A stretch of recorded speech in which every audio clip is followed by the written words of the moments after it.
Hey guys, when you think NA internationally, we think miserable, we think disappointment, we think why NA, why? But there's actually one team that has done very well and represented NA really well as a region internationally. It's not TSM, it's not CLG, even with their miraculous MSI performance, it's Cloud9. Cloud9 has surprisingly done very well every time they go to an international tournament, especially Worlds. So kind of want to talk about why that is and why we should be hopeful and cheerful for Cloud9 this year. So without further ado, let's go. So out of the 4 times they've been to Worlds, Cloud9 made it out of groups how many times? Guess. You're actually going to guess it wrong. Out of the 4 times they've been to Worlds, they made it out of group 3 times. 3 times. 2013 was the first year they made Worlds, and they qualified as first seed, so they were seeded into quarterfinals. That's technically making it out of groups. 2014 was the year where it was hosted in Korea. They made it out of groups, but unfortunately, they were versus Samsung Blue, one of the favorites in the tournament, and they got quickly shut out. 2015 was where it was at Europe, where they went 3-0 the first week, and then the second week was NA LOLs, and then they went 0-4 and didn't make it out of groups.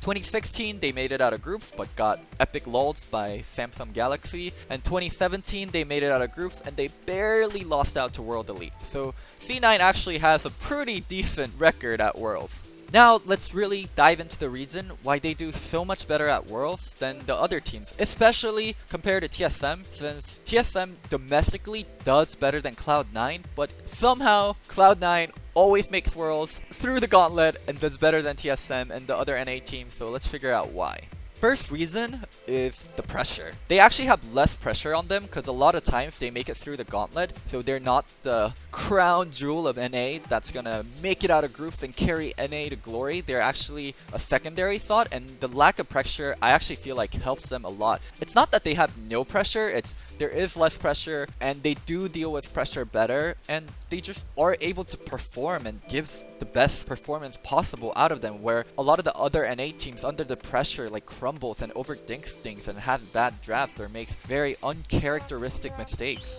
Another key reason is they really truly believe in their players and they allow themselves to be themselves. So for example, when Balls was like stuck in Diamond 2 and Jat was bashing him and the whole community was bashing him, it would have been very easy for Cloud9 to be like, hey Balls, you're struggling in Korean solo queue, just go play tanks, like we don't really need you to play carries. But they really trusted in Balls. Balls is a carry player, he's famous for his rumble, and they put him on Darius and he got a pentakill. Like they allow their players to be themselves regardless of pressure, regardless of community outlook, and they really like back them up, and I think it's one of the reasons why Cloud9 does so well at Worlds. Another example is like Lemon playing Veigar support at Worlds.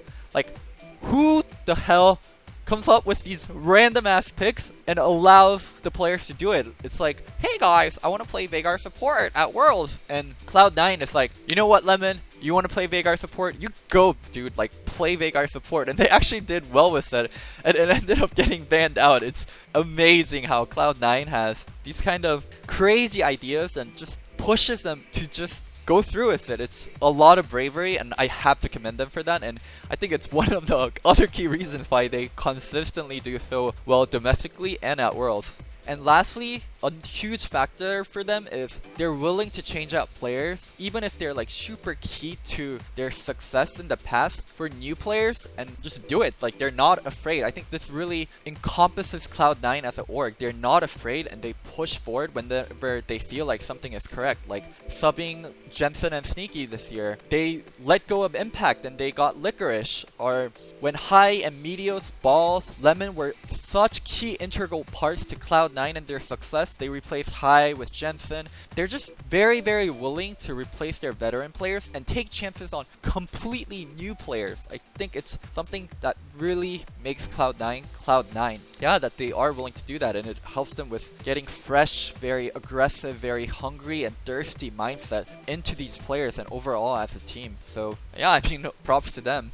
Yeah, I know in my last groups video I said NA never makes it out of groups and does really badly, but I went back and I checked up on Cloud9, and Cloud9 does so well at Worlds, so this was my kind of short and sweet video on thinking back on why I thought NA never does well at Worlds and why Cloud9 actually actually does well at Worlds. It's their mindset of being willing to be aggressive in game, letting the players be themselves, replace players as they need to, and deal with the pressure really well. It's just, yeah, it's just really commendable, and I wanted to do a video commending them.